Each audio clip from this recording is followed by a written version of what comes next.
Quindi chi non ha ascoltato come si fa l'arancione, anche se non lo deve fare adesso, dopo lo posso fare, io non lo rispiego, lo dico, a me non mi interessa.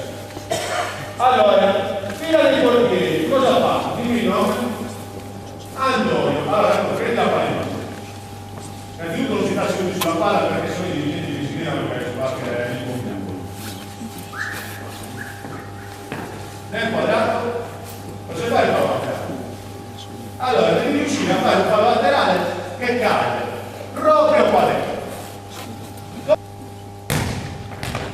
Bisogna tirare più forte o più piano, secondo me. Perché dentro c'è andato, ma poi ci sei riuscito a prendere la piano. Vai, riprova. Poi, prova. Bravo, corri. Dopo che Antonio ti riposa, cosa fai? Ti riposa. E cosa devi fare? Il portiere. Difensore.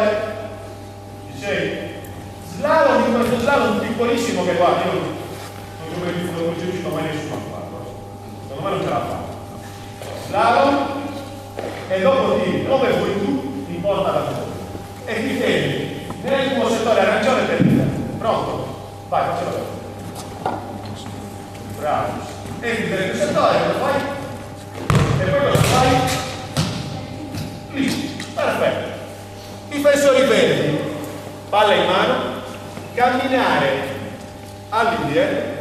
Questo lo posso fare che mi devo camminare.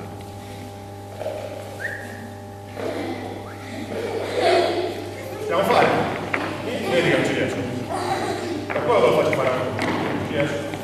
Quando arrivate qua, dovete tirare di porta anche voi. Ma come tirate? Come tirare tu? No. Palla in alto, boom. Tiro al fondo. Ci siamo? Perfetto. Dopo che avete tirato di porta, cosa fate?